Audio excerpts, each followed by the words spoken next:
and the SMS compliances is becoming tighter, it's better we have a proper mechanism for unsubscription, invalid email, cleaning up the emails list, all those things. Now it's been more or less automated with Go level.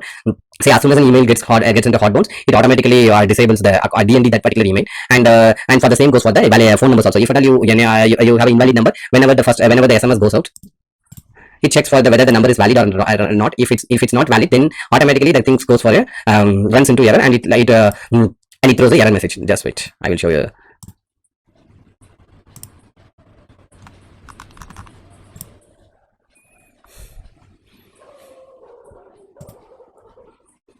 Say if it's unsuccessful, then the thing is like DND all channels. The email received permanent bounce, and then it marked as DND for that particular channel. If it runs into error for the SMS channel also, then it marks the DND the text messages. So the list cleanup services is more or less handled by the Go level itself. In case if you update, in case if you check with the customer and it bounced because of unknown reason, you have to unmark it. Otherwise, it won't send your marketing sequences.